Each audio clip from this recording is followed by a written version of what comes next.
최경영의 최강 시사.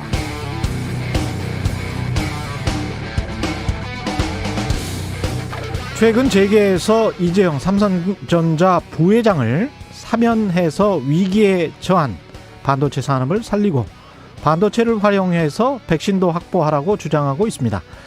홍남기 부총리도 재계했듯 이재용 사면 건의를 관계기관에 전달했다고 했고, 국민의힘 곽상도 의원도 법무부 장관에게 이대로 반도체 전쟁을 치를 수 있다고 생각하느냐면서 사면을 촉구하는 투로 대정부 질의를 이어갔습니다. 납득이 가지 않는데요. 하나, 이 말들을 역으로 뒤집어 보면 이재용을 사면해서 미국 현재 반도체 투자 결정했다고 하더라도 우리가 만약 그 대가로 백신을 더 확보하지 못한다면 그럼 이재용 부회장은 다시 감옥에 들어갑니까? 아니죠. 한 번 사면받으면 그거 취소 못합니다.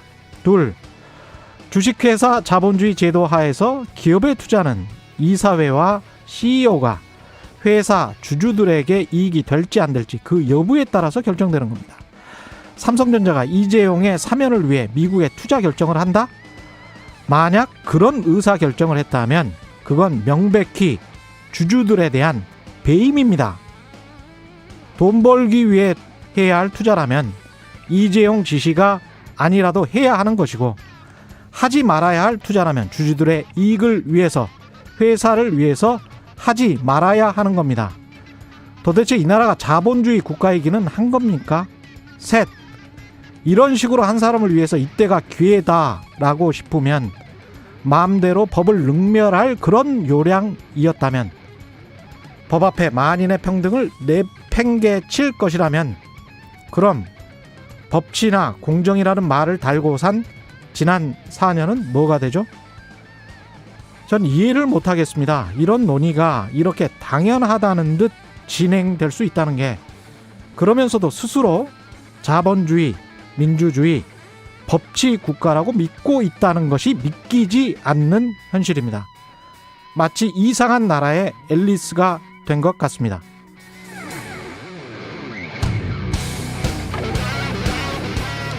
네, 안녕하십니까. 4월 20일 세상에 이익이 되는 방송 최경영의 최강시사 출발합니다. 저는 KBS 최경영 기자고요. 최경영의 최강시사 유튜브에 검색하시면 실시간 방송 보실 수 있습니다. 짧은 문자 50원, 긴 문자 100원이 드는 샵 9730, 무료인 콩 어플에도 의견 보내주시기 바랍니다. 오늘 1부에서는 원내대표 후보 출마 선언한 국민의힘 김기현 의원 만나보고요. 2부에서는 여의도 정책맨 더불어민주당 홍익표 정책위 의장 만나보겠습니다.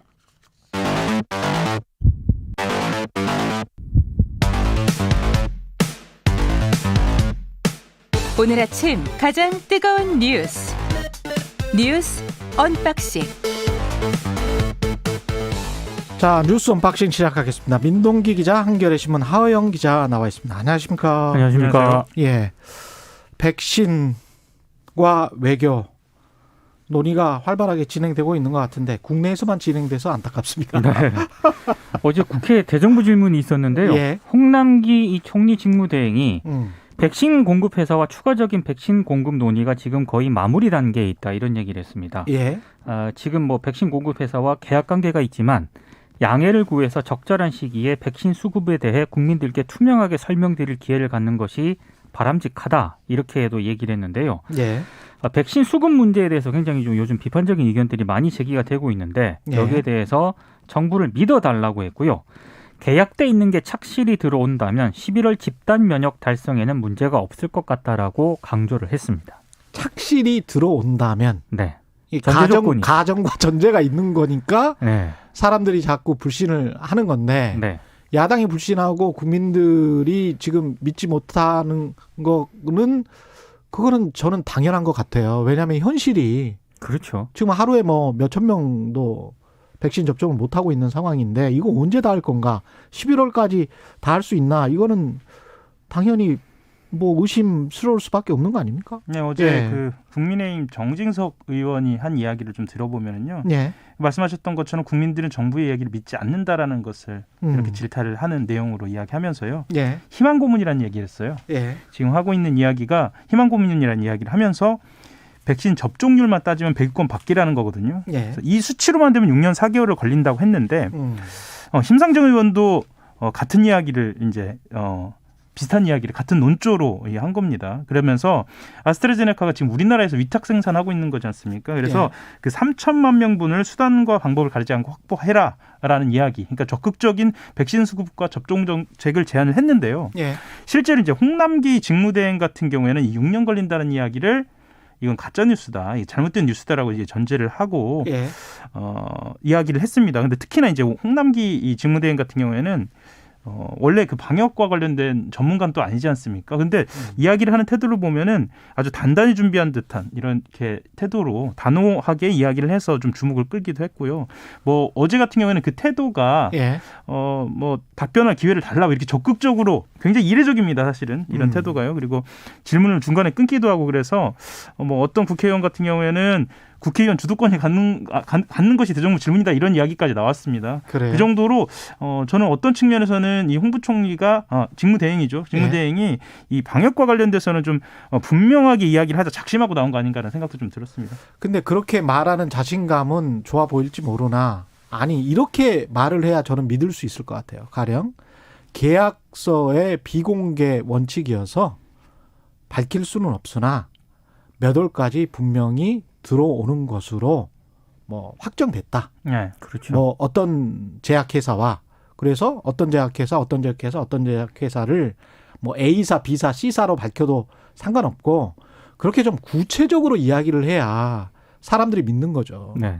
아까 말씀하신 대로 가정법에 근거해서 그리고 제가 여러 번 이제 방역 당국과 이 최경영의 최강시사 통해서 인터뷰를 해왔지만 가장 답답했던 부분이 그냥 말을 하는 거거든요. 이제까지 11월로 우리가 집단 면역 가기로 했으니까 그 계획대로 할 수 있다라는 거잖아요. 네. 그럼 보여줘야지. 뭔가 구체적인 걸. 그렇죠. 예. 근데 계속 같은 말을 되풀이하니까 그런 측면에서 좀 안타깝다는 것이고 결국은 뭔가 돌파구를 찾아야 될 것 같은데요. 그 돌파구가 뭘까요? 문재인 대통령이요. 예. 어제 청와대에서 수석 보좌관 회의를 개최를 했거든요. 근데 여기서 일단 한미 정상회담 얘기를 하면서 경제 협력과 코로나19 대응, 백신 협력과 같은 이 사안을 긴밀한 공조를 통해서 심혈을 기울이겠다 이렇게 얘기를 했습니다. 예. 이게 약간 뉘앙스가 좀 달라진 게 원래 청와대가 지난 16일에 한미 정상회담 계획을 브리핑을 했었거든요. 예. 그때 기자들이 물었어요. 백신 수급 문제가 의제에 포함되느냐 예. 이렇게 물었을 때 청와대 쪽 답변은 구체적인 의제가 확정되지 않았다 이렇게 얘기를 했는데 예. 조금 뉘앙스가 바뀐 겁니다. 아무래도 예. 스가 총리가 이 바이든하고 정상회담 했을 때 백신을 추가 확보했다고 직접 밝히지 않았습니까? 이런 점 등이 좀 영향을 미친 것 아닌가 이런 해석이 좀 나오고 있습니다. 결국에는 외교로 좀 풀어야 되는 문제가 아닌가 이런 좀 지적이 나오고 있습니다. 이게 국민 대다수는 아마 그렇게 생각할 것 같고 심상정 의원 정의당 같은 생각은 미국이 그렇죠. 뭔가 지적재산권이나 이런 거를 전 세계를 위해서 잠정 유예하도록 뭐 촉구를 해라 대통령이 가서 네. 이런 의견이잖아요. 근데 이거는 그 문재인 대통령이 촉구하기 전에요. 예. 해외에서 이미 그런 목소리가 나오고 있습니다. 도덕적이고 윤리적인 사실은 촉구인 것이죠. 촉구입니다. 그러니까 지금 코로나19 백신 특허권을 일시 유예해야 한다. 이런 목소리가 나오고 있는데요. 예. 미국의 진보 성향 그 상원의원 10명이 바이든 대통령에게 서한을 보냈습니다. 그러니까 코로나19 백신 특허권 일시 유예를 촉구를 했습니다. 그러니까 네. 지금 코로나를 빨리 끝내고 미국과 이 미국인과 전 세계 사람들의 생명을 구하려면 이 트럼프 전 대통령이 특허권을 보호하기로 결정을 했거든요. 예. 이 결정을 뒤집어야 한다라고 촉구를 했고요. 그리고 뭐 지금 세계 지도자와 노벨상 수상자들 있지 않습니까? 이 사람들도 역시 바이든 대통령에게 편지를 보내가지고요. 지금 코로나19 대유행 끝내려면 특허권의 잠정 중단은 불가피하다 이렇게 촉구를 한 그런 상황입니다. 도덕적으로 윤리적으로 네. 규범적으로 틀린 말은 없습니다. 그러나 현실적으로 이게 국제정치 경제에서 적용이 되어 왔느냐. 그건 또 현실적인 것이죠. 뭐 적용이 된 사례가 없지는 않다라는 예. 거죠. 그러니까 예를 들면 그 네이처지 같은 경우에는요 이런 이야기를 합니다. 그러니까 세계 제2차 대전입니다. 예. 벌써 뭐 수십 년 됐죠. 2차 대전 당시에 그 미국이 다친 군인 치료를 위해서 페니실린 예. 항생제, 페니실린은 모든 제약사가 협력해서 생산하도록 한 전례가 있다 이런 이야기를 하고요. 예. 실제로 이제 우리가 이 그 전염병 이번 그 코로나 바이러스를 겪으면서 우리가 경험하고 있는 바는 어쨌거나 세계는 연결돼 있다라는 거 아닙니까? 그렇죠. 지금 현재 그 이 백신 공급이 늦어지면 이 백신 확보에 수급에 늦은 후진국 같은 경우에는 그러니까 경제적으로 발전이 좀 어려웠던 나라들이나 정치적으로 이 백신 확보에 늦었던 나라들 같은 경우에는 이 바이러스의 전염이 굉장히 속도가 굉장히 빨라지면서 예. 오히려 방역에 성공한 나라들까지 다시 위험해질 수 있다는 거거든요. 예. 뭐 그러니까 특히나 변이 바이러스가 계속 나오고 있기 때문에요. 그런 측면에서는 좀 당위성이 오히려 더 설득력을 얻어갈 수 있지 않느냐라는 이야기도 나오고 있습니다. 그렇습니다. 예. 하지만 미국이 움직일까는 여전히 회의적입니다. 예. 마치 그 환경 보호 이야기하는 것 같아요. 플라스틱을 자국에서는 엄청나게 쓰면서 하지만 환경은 보호하자. 네. 탄소 배출권은 제한하자. 뭐 이런 이야기를 하고 있는 것 같습니다. 예. 암호화폐가 가격이 급등하면서 특별 단속을 하기로 정부가 한 것 같군요. 예. 정부가 이제 그런 방침을 정했는데요. 예. 근데 아무래도 암호화폐 같은 경우에는 투명성이 좀 낮은 데다가 자금 세탁과 같은 불법 행위에 활용될 가능성이 좀 있지 않겠습니까? 그래서 만약에 이걸 가만히 놔두면은 가격이 급락을 해서 개인 투자자들이 큰 손실을 입을 수 있다. 아마 이런 점을 좀 고려를 한 것으로 보이는데요. 예. 어느 정도로 과열인가가 오늘 언론에 많이 소개가 됐는데 가상화폐, 그러니까 암호화폐 비트코인 가격이 4개월 전보다 4배까지 급등을 했고요. 예. 국내 그 암호화폐 투자 규모가 이미 지난달에 코스피 하루 거래 규모 이게 한 15조 원 정도 되는데 이걸 넘어섰습니다. 예. 현재 4대 가상화폐 거래소의 일일 평균 거래량이 코스피 하루 거래 규모의 2배 정도 되는 30조 원에 달한다라고 하니까 30조 원? 30조 원. 그리고 제 주변에 그러니까 저보다 나이가 어린 젊은 세대들 있지 않습니까? 예. 이걸 진짜 하더라고요, 정말로. 제가 어제 그 미용실 갔는데 20대 미용실 보조원이 이거 하더라고요. 예. 그러니까 굉장히 과열 양상인 건 분명한 것 같아요. 깜짝 놀랐습니다. 예. 그러니까 그만큼 예. 지금 현재 지금의 급여를 받아서 20대, 30대 같은 경우에는 부동산을 구매하거나 아니면 본인이 그 정상적인, 그러니까 본인이 바라는 삶을 누릴 수 없다라는 생각 때문에 그래서 이제 이 비트코인을 선택한다라는 이야기는 있는데요. 예. 근데 제 주변엔 또 그렇게는 없던데요. 없어요? 네, 예. 미용실 안 가시는구나. 꽤 많아요. 예, 2030 세대들 꽤 많습니다. 제가 예. 좀 그늘과 관련해서 조금 설명을 드리면은요. 예. 아마 이걸 경험하신 분들도 있을 겁니다. 그러니까 예. 당신의 계정이 해킹됐다? 비트코인으로 달라. 오. 예, 아마 그 기자들 중에는 경험한 사람들이 좀 있을 텐데요. 예. 그리고 N번방 같은 경우에도 그거에 대한 그 대가를 비트코인으로 달라. 그렇죠. 암호화폐로 달라고 했었죠. 그렇군요. 예, 이런 그 그늘도 있다는 건 좀 분명하게 좀 인지가 되었으면 좋겠습니다. 이게 결국은 중앙은행이 결정할 몫인데 미국의 연준이 어떤 생각을 가지고 있는지는 아마 미국의 달러를 포기하겠습니까? 근데 미국에서도요. 기축통화를 이게 좀 문제가 돼가지고 주말에 예. 미 재무부가 금융기관들을 상대로 암호화폐를 이용한 돈 세탁을 조사할 계획이다. 당연하죠. 이게 트위터를 통해서 확인되지 않은 루머가 퍼졌거든요. 예. 이것 때문에 하루 만에 1,000만 원 가까이 이 암호화폐가 또 폭락을 했다고 합니다. 그러니까 그게 루머든 아니면은 언론 플레이를 하는 것이든 어떤 것이든 간에 기축통화를 가지고 있는 나라가 어떤 다른 화폐가 가상화폐가 그것도 인터넷 상거래가 이렇게 활발한 이런 지금 세계에서 그거를 쉽사리 허용해서 정식 화폐가 될까에 관한 그 논쟁은 수년 동안 지금 이어지고 있거든요. 조심하셔야 됩니다. 예. 근데 주변에 이 암호화폐 때문에 돈을 많이 벌었다는 사람들이 너무 많아가지고요. 그럴 여기에 때가 혹하는 사람들이 있습니다. 정말 조심하셔야 됩니다. 예. 제가 드릴 말씀은 정말 조심하세요. 예. 가능하면 하지 마십시오. 예. 가능하면 하지 않으시는 게 저는 나을 것 같아요. 예. 오랫동안 경제쇼를 진행해 본 입장에서는 정말 하지 않으셨으면 좋겠습니다. 걱정이 되네요. 인제뉴어티라고 이게 일종의 이제 화성에서 무인기가 나른 거죠? 헬리콥터 같은 게? 그렇죠. 예. 이게 어떤 의미인가요? 그러니까 그 실제로 예. 외계 천체에 나가서 우리가 그 천체를 화성을 관측할 수 있는 방법은 지금까지 두 가지였습니다. 그러니까 인공위성처럼 멀리서 사진을 찍는 방법 하나고요. 궤도를 돌면서요. 예. 또 하나는 그 지면에 내려서 그 탐사선으로 바퀴로 굴려서 가는 방법이었습니다. 그러니까 아예 멀리서 찍거나 아니면 바닥에 완전히 붙어서 찍기 때문에 예. 적당한 거리감으로 지형이라든가 그 지물을 정확하게 파악하기가 좀 어려웠다라는 겁니다. 우리 그 지상에서 하는 드론 촬영 같은 게 불가능했었군요. 예, 맞습니다. 예, 그렇죠. 그래서 소형 예. 무인 헬기라고 명칭을 하고요. 인저니티 같은 경우에는 굉장히 크지는 않습니다. 그러니까 중량이 1.8kg이니까요. 딱 그 말씀하셨던 드론의 크기라고도 볼 수 있겠습니다. 예. 근데 다만 이제 지구의 대기 밀도의 1%밖에 안 되기 때문에 헬기가 도는 것보다 훨씬 더 빨리 돌아야 합니다. 아. 그래서 화성을 막 이렇게 탐사를 하면서 네. 혹시나 무슨 특별한 생명체를 발견한다든가 예. 그러면 엄청난 또 뉴스가 되겠군요. 채공 시간이 한 30초밖에 안 되긴 하지만 제공 시간 30초밖에 안 돼요. 굉장히 좀 의미 있는 그런 진전이라고 과학자들이 얘기를 하고 있더라고요. 차츰 뭐 채공 시간은 좀 그렇죠. 길어질 것이고. 네. 기대를 해봐도 되겠습니다. 한 대에 950억 원 한다는 한 대 950억 원. 네. 예. 예. 미국 사람들은 저런 저것 때문에 살아나가는 것 같아요. 그런 것 같습니다. 우주 개발, 그다음에 신약도 사실은 거의 다 미국 제약사들이잖아요. 네. 예. 부럽습니다. 예.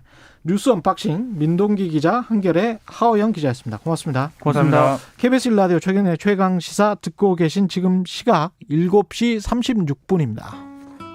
출근길 날씨 정보입니다. 지금 서쪽 지역을 중심으로 안개가 짙게 낀 곳이 많은데요. 기온이 오르면서 점차 사라지겠고 오늘도 전국이 대체로 맑겠습니다. 지금 기온이 5도 안팎을 보이며 쌀쌀하지만 한낮에는 서울과 부산 23도, 대전, 대구, 광주 25도 등으로 어제보다 1도에서 4도 정도 더 높아 일부 지역은 낮에 조금 덥게 느껴지기도 하겠습니다. 큰 일교차를 주의하시기 바랍니다. 미세먼지 농도는 대부분 보통이 예상되지만 경기도와 강원 영서는 오전 한때 나쁨으로 오르는 곳이 있겠고요. 대기가 많이 건조해서 불조심하셔야겠습니다. 현재 서울의 기온은 9.3도입니다. 날씨 정보 송소진입니다. 이어서 이 시각 교통 상황을 KBS 교통정보센터 정현정 씨가 전해드립니다. 네, 현재 이른 아침부터 경부고속도로 돌발 구간이 많아서 혼잡한데요. 서울 방향으로 영락 부근 1, 2, 3차로에 걸쳐서 화물차와 트레일러가 부딪히는 사고가 있었습니다. 처리가 안 된 상태여서 조심하셔야겠고요. 더 가서 옥산 부근에서 분기점까지는 1, 2차로를 막고 도로 보수 작업을 하고 있습니다. 여파로 옥산 나들목에서부터 3km 구간 밀리고요. 이 부근에서는 현재 화물차 사고도 있는데요. 작업과 사고가 겹쳐서 더욱더 혼잡합니다. 반대 부산 쪽으로는 한남에서 서초까지와 신갈분기점에서 수원까지 출근길 정체가 시작됐습니다. 수도권 제1순환고속도로는 판교에서 구리 쪽으로 판교 분기점 3차로에서는 사고 소식이 있어서 조심하셔야겠습니다. KBS 교통정보센터에서 정현정이었습니다.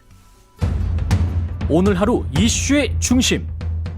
당신의 아침을 책임지는 직격 인터뷰. 여러분은 지금 KBS 1라디오 최경영의 최강 시사와 함께하고 계십니다.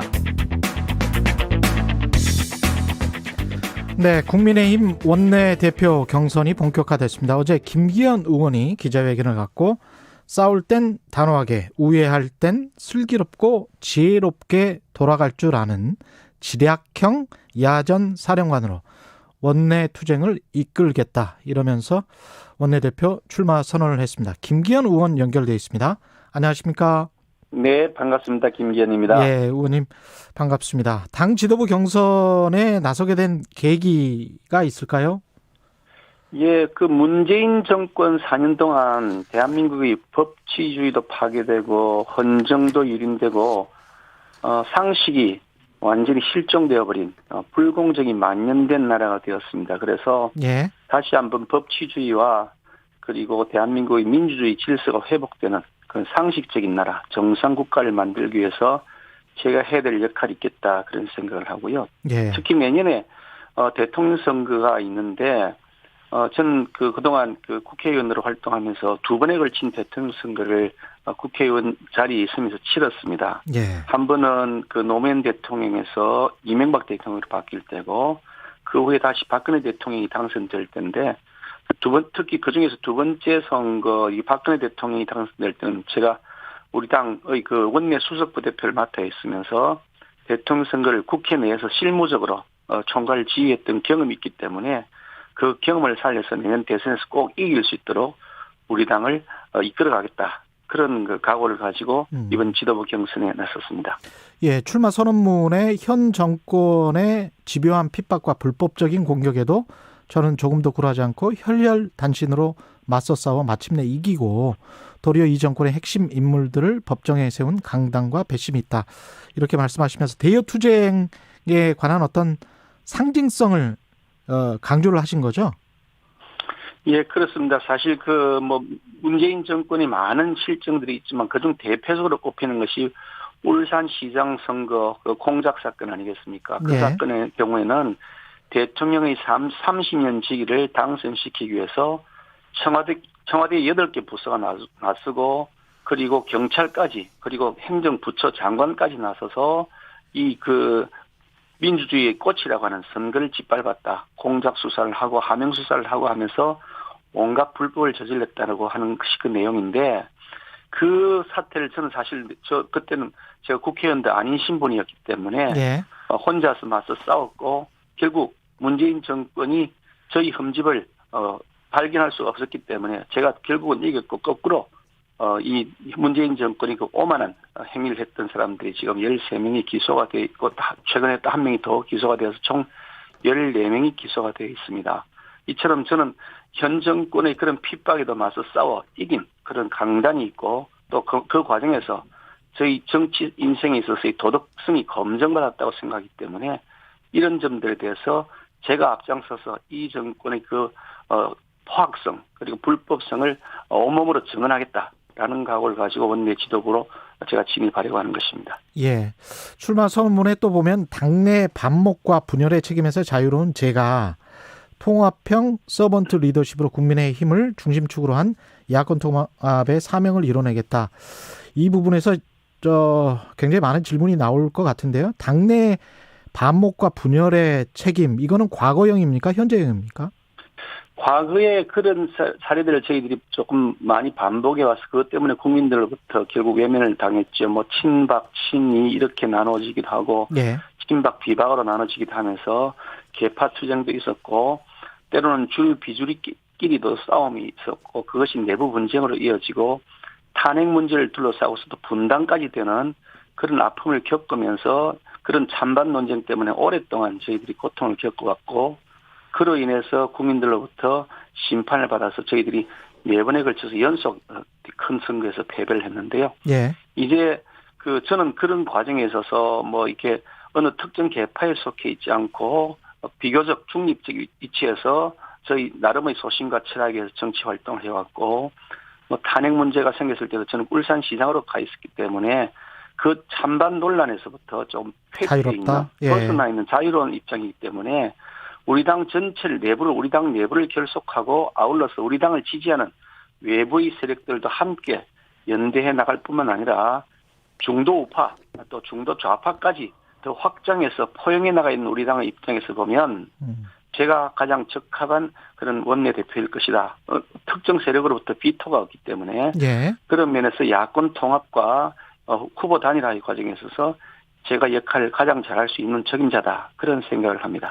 야권 통합 말씀하셨는데 야권 통합이라고 하는 것은 안철수 국민의당 대표 그다음에 윤석열 전 총장 이걸 염두에 두고 말씀하시는 겁니까? 물론 그런 분들도 당연히 그 대상에 포함되는 것이고요. 예. 그 이외에도 대통령 선거에 관심을 가진 분들이 계실 것이라고 보기 때문에 그런 분들도 함께하고 사실은 후보를 중심으로 한다기보다도 그런 이 문재인 정권의 그 잘못에 대해서 심판하겠다는 의지를 가진 상식을 회복하기를 원하는 많은 국민들이 계십니다. 그런 국민들을 함께 우리 국민의힘이라고 하는 플랫폼 속에서 같이 한 큰 빅텐트를 만들어서 거기에서 우리가 용광로처럼 융합되어진 하나의 작품을 만들어내자. 그것이 이번 서울시장 보궐선거 과정에서 저희들이 후보를 단일화하는 과정에서 우리 시민들에게 서울 시민들과 국민들에게 보여주었던 모습인데요. 예. 이번 대통령 선거에서도 그와 같은 감동의 드라마를 우리가 만들어내야 된다라는 생각을 하고 있습니다. 근데 윤석열 무조건 영입론에 관해서는 그 약간 반대하시는 입장인가요? 반대한다기보다도요. 예. 그 상대방이 있는 일인데 윤석열이라고 하는 분이 굉장히 큰 지지율 뭐 1위로 나오고 있지 않습니까? 그렇게 굉장히 정치적 비중이 있고 국민적 신망을 얻고 있는 분인데 예. 그분하고 사이에서 충분하거나 혹은 상당한 정도의 교감이 없는 상태에서 상대방의 의사도 물어보지도 안 하고 예. 마음대로 상대방이 처신이나 앞으로 행동에 관해서 얘기를 하면 예. 그거는 상대방에 대한 예의가 아니겠죠. 그러니까 예. 그런 논의도 없이 자기에게 물어보지도 안 하고 자기가 어떻게 해서 예. 막 바깥에서 내지르면 예. 그 듣기에 그거 좋겠습니까? 그 오히려 야권 통합에 지장이 된다 그런 얘기죠. 예, 그런 측면이군요. 예, 부산일보에서 그 언급된 이런 내용이 있어서요. 제가 말씀드리는데 차기 당권 유력 후보로 TK 출신인 주호영 전 원내대표가 거론되는 상황에서 원내대표까지 영남 출신이 되면 도로 영남당 프레임이 강화되면서 대선 앞두고 좀 중도 확장 전략에 차질을 빚을 수밖에 없지 않느냐. 이게 이제 일부 초선 그다음에 수도권 초선과 비례대표들의 주장인 것 같은데 어떻습니까? 어떻게 생각하세요? 뭐 일부 비례대표 초선 이렇게 표현하기보다는 예. 다른 그 후보들이 계시잖아요. 저 외에도요. 저 외에도 예. 비영남권에 계신 후보들이 계시니까. 예. 그렇죠. 예. 그 후보들 입장에서는 자신들의 논리를 펼치기 위해서 하는 말씀인 거고요. 아, 그쪽 후보들이 하는 말씀이다? 예. 그쪽 진영에서 하는 얘기죠. 아, 그래요? 그런데 한번 생각해 보시면 예. 우리 당의 지도부가 지금은 전무합니다. 뭐 조영 원내대표가 있지만 이제 임기가 사실상 종료되고 관리하고 있는 입장이고 원내대표 선거 때까지 잠시 기간요. 예. 이제 원내대표, 당대표 그리고 대선 후보를 뽑아야 되는데 아무것도 정해지지 않습니다. 당대표가 영남이고 대선 후보가 영남이다. 라고 하는 전제하에서 논의하는 거 아니고 아무것도 없는 상태에서 첫 출발부터 영남을 배제하자 그러면 앞으로는 당대표가 대선 후보는 영남에서 선정할 겁니까? 그러니까 논리적으로 시기적으로도 맞지 않는 거고요. 아니 예. 영남을 배제하고 우리가 어떻게 선거를 치릅니까? 우리가 주요 우리 지지층이 영남이 많이 계신데 예. 영남이 무슨 죄를 지었습니까? 영남이 우리를 지지하는 베이스 캠프가 되어 있고 예. 그 베이스 캠프만으로는 부족하니 우리가 전국 정당화 시켜야 된다. 그런 차원에서 호남, 충청, 수도권, 강원권 계속 확장해 나가야 되지 않겠습니까? 아무리 확장을 하더라도 예. 베이스 캠프가 있어야 되는 거지. 베이스 캠프도 없이 그냥 떠돌이처럼 그러면 그럽니까? 영남을 배제하고 무슨 방법으로 선거를 이긴다고 하는 겁니까? 특히 제가 속해 있는 것은 울산인데요. 예. 부산, 울산, 경남 지역은 그동안 대통령 선거 과정에서 전략적 요충지였습니다. 무슨 말씀이냐면 스윙 보트 지역이어서 예. 그때 따라서 여러 가지 판단에 따라서 어떤 때는 A당, 어떤 때는 B당을 지지하는 성향을 보여왔죠. 그래서 예. 그런 점을 잘 파악을 한 민주당 측에서는 노무현 대통령, 문재인 대통령 다 부산 사람 아닙니까? 그렇게 해서 스윙 보트 지역, 이 PK라고 불리는 부울경 지역을 전략적 요충지로 여겨왔던 것인데 지금 우리 당의 그 2011년도 이후에 약 10년 동안 부산, 울산, 경남 이 부산 부울경 출신의 원내 지도 대표가 한 분도 안 계셨어요. 한 10년 동안요. 예. 그래서 부울경 지역이 스윙 보트 지역인데 여기에서 당의 지도부 얼굴이 한 명 있어야 되는 거 아니냐. 예. 라는 차원이 오히려 더 그것이 더 합리적인 거죠. 예를 들어서 지난 20대 국회 때 그 원내대표가 전부 수도권이었습니다. 그러니까 김성태 의원 또 나경원 의원 심재철 의원 원유철 의원 이런 식으로 그랬네요. 예. 전부 수도권 지역이었는데요. 예. 그렇게 나서 21대 총선을 치렀습니다. 수도권에서 우리가 약진했으니까 참패했지 않습니까? 원내대표의 지역을 가지고서 무슨 영남 배제를 이렇게 그럼 수도권을 다 했는데 왜 수도권에서 다 그럼 거기에서 완전히 참패를 했습니까? 그건 예. 너무 지나친 지역 프레임이고요. 예. 도지역 이기적이라고 생각합니다. 예. 2030 그 청년들 표심 이번 재보궐선거로 나타났는데요. 국민의힘을 많이 지지를 했습니다.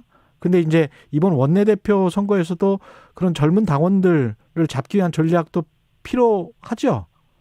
당연히 저희들이 예. 이번 사실 그 재보궐선거 과정에서 저희들이 얻은 것이 있다면 우리가 잘만 하면 2030 청년들을 청년들의 지지를 받을 수 있다는 사실을 확인했다는 그 가능성을 보았다는 거죠. 예. 우리가 늘 그 부분에 대해서 때로는 체념하고 때로는 낙심하면서 어떻게 할지 고민하다가 그동안 많은 세월이 흘러왔는데 지금 이번에 보면서 우리가 당이 변화하고 개혁을 하면 청년층의 지지를 확보할 수 있다라는 그런 나름의 가능성을 보았고요. 그래서 그 점을 앞으로 계속 키워나가야 된다. 그러니까 우리 당의 젊은 인재들을 주로 초선들이 많이 계십니다만 이 초선들 중심으로 한 젊은 인재들을 당의 전면에도 내세우고 역할도 줘야 되고 권한도 줘야 된다.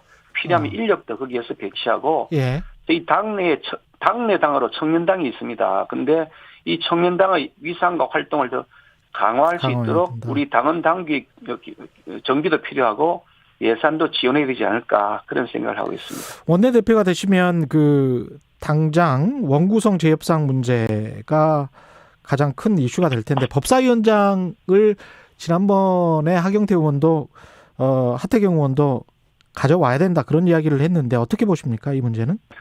사실은 국회 상임위원회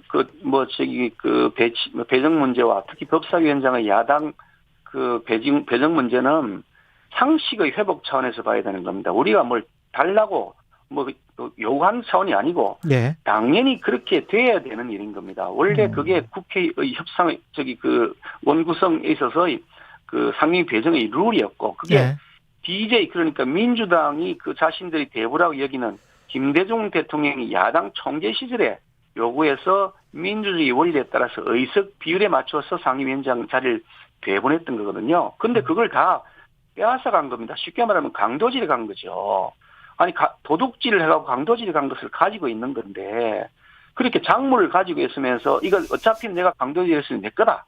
이렇게 말하시면 그거는 상식이 아니죠. 그거는 여전히 불법을 계속 깔아뭉개고 계속 불법으로 가겠다는 건데 그렇게 하는 그 독선과 오만의 모습 이번에 재보궐선거 과정에서 국민들로부터 심판받았지 않았습니까? 민주당이 이 민심을 잘 헤아려야 된다고 봅니다. 여당에서는 이제 국민의힘이 법사위원장 자리 맡았을 때 국회가 거의 멈춰섰지 않냐 이렇게 이야기하잖아요. 아니 그러면 민주당이 법사위원장 할 때는 자신들의 의지를 관철하지 않았습니까? 그거 얼토당토하는 것이고요. 우리 당이 법사위원장 맡아서 통과 안 되고 뭐 문제가 된 게 뭐가 있습니까? 아니 그로 인해서 국가적으로나 우리 국민들에게 무슨 손실이 생겼으면 얼토당토하는 얘기죠. 오히려 민주당이 법사위원장 할 때 특히 제가 기억하기는 그 박영선 그 위원장으로 법사위원장으로 계실 때 제가 직접 고통을 겪었는데 너무나 합리적인 각종 경제 규제 개혁 법안들에 대해서도 강력하게 반대해서 결국은 처리가 안 된 그런 아픈 역사가 있었는데 완전히 내로남불 말씀을 하시는 겁니다. 그래요. 홍준표 오히려 지금 한번 보세요. 여당이 법사위원장 자리 맡아가지고 독식하면서 임대차 3법 그런 악법들 다 통과시키고요. 경제를 완전히 지금 엉망으로 만들어 놓은 법들 지금 법사위원장 앉아서 뭐 마구잡이로 지금 날치기 강행 처리하고 있지 않습니까?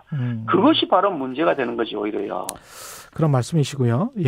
홍준표 무소속 의원 복당 문제는 어떻게 생각하세요? 복당하는 것이 당연하다고 생각하고요.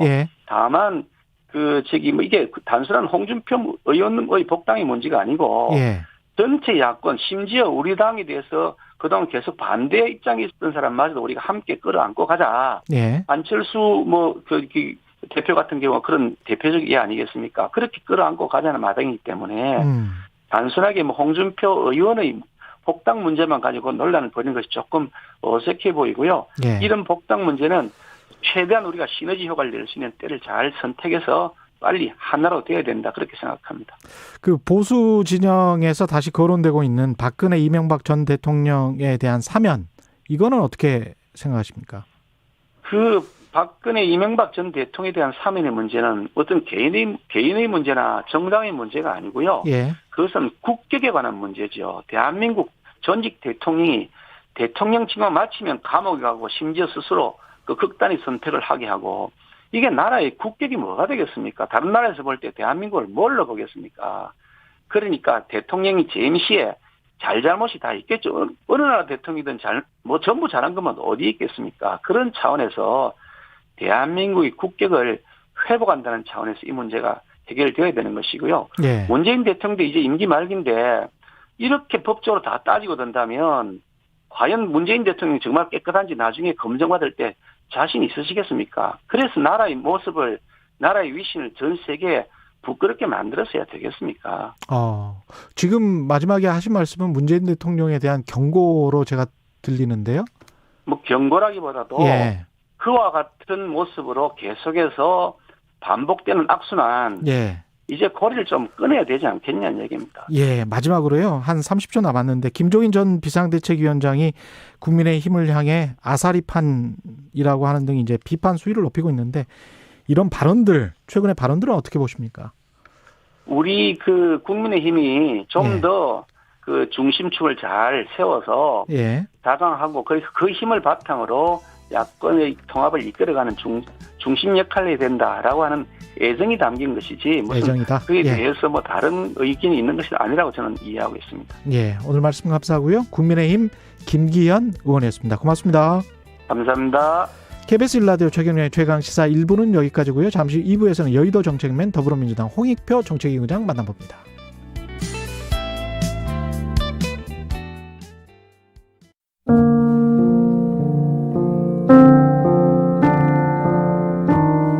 배 안에서 소방호스를 몸에 감은 채 승객들을 구해낸 파란 바지 의인 김동수 씨를 기억하십니까? KBS 연중기획 기억을 기록하다. 가족으로서 옆에서 이제 24시간 지켜보는 입장에서는 좀 굉장히 힘이 들어요. 눈으로 이 사람이 마음의 병이 있다라고 증명하기가 쉽지 않기 때문에요. 그렇게 긴박한 상황에서 그냥 단지 자기 눈에 보였을 때 그냥 저 학생들, 일반인 사람들을 한 사람이라도 더 구해야지라는 생각밖에 안 갖고 구하고 나왔어요. 나와서 이 사람이 일상적인 생활을 했다면 이 국가나 사회에 내가 힘들고 어렵다고 뭐 자해를 하면서까지 얘기 안 해도 되잖아요. 남편은 사랑하라는 그 죄책감 때문에 사람을 구한 자부심보다는 더 구하지 못한 죄책감에 너무 쌓여 있는 거예요. 그냥 의인이다 영웅이다 칭하는 것보다는 국가와 이 사회가 그때 구조하지 않은 책임을 지고 저는 제 남편이라도 좀 치유라도 잘 해줬으면 좋겠는 거예요. 파란 바지의 의인 김동수 씨 아내 김영숙 씨는 기억합니다. 남편은 의인이라 불리고 훈장도 받았지만 여전히 자신을 죄인이라 생각합니다. 마지막까지 아이들을 구조하지 못하고 탈출했다는 죄책감 때문에 수차례 자해를 시도할 만큼 그날의 고통을 잊지 못합니다. 7년이 지났어도 여전히 참사 속에서 살고 있는 생존자들.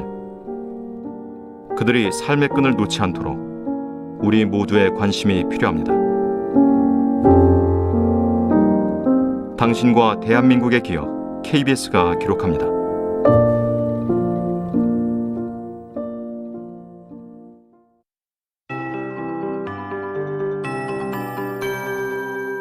KBS 58분 날씨.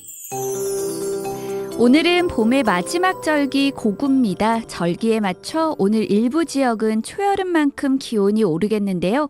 아직은 대부분 5도 안팎을 보이며 쌀쌀하지만 한낮에는 제주 20도, 서울과 부산 23도, 강릉 24도, 대전, 대구, 광주는 25도 등으로 어제보다 1도에서 4도 정도 높겠습니다. 특히 경북 칠곡과 전남 구례는 낮 기온이 27도까지 오를 전망이어서 낮에 조금 덥게 느껴지는 곳도 많겠습니다. 낮 기온이 크게 오르는 만큼 일교차가 15도 이상 벌어지는 곳도 있어 감기 걸리지 않도록 옷차림에 더욱 신경을 쓰셔야겠습니다. 오늘 전국이 대체로 맑겠습니다. 다만 아침까지는 서쪽 지방을 중심으로 안개가 짙게 끼겠습니다. 이 안개는 차츰 기온이 오르면서 사라지겠습니다. 오늘 미세먼지 농도는 전국이 보통을 보이겠지만 경기도와 강원 영서는 오전 한때 나쁨으로 오르는 곳이 있겠습니다. 이번 한 주 맑은 날씨가 계속 이어지면서 대기가 무척 건조하겠습니다. 지금 건조주의보가 내륙 곳곳에 내려져 있어 불조심하셔야겠습니다. 내일은 오늘보다 기온이 더 오르면서 내일 서울의 낮 기온 28도, 대구 27도 등이 예상됩니다. 현재 서울의 기온은 10.3도, 습도는 83%입니다. 송소진입니다.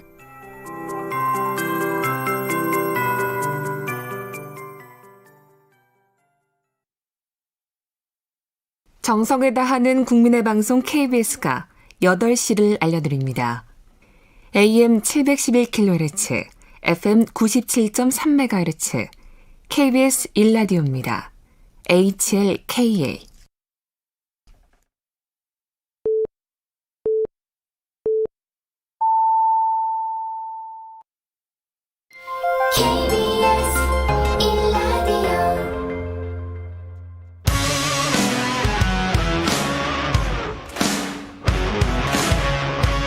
오늘 하루 이슈의 중심 최경영의 최강 시사.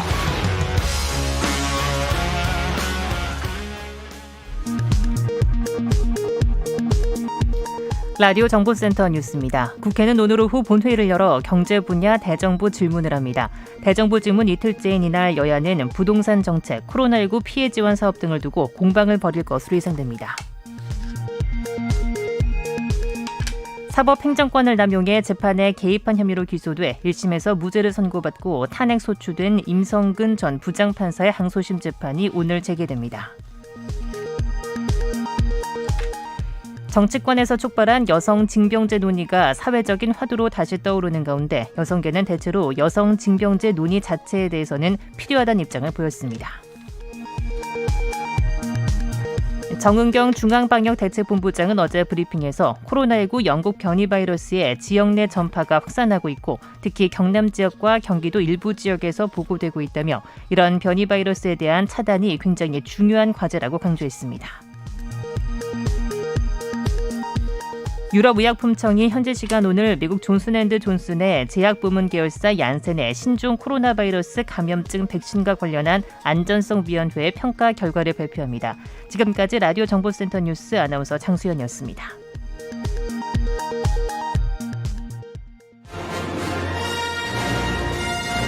정책 브레인이 최강 시사에 떴다.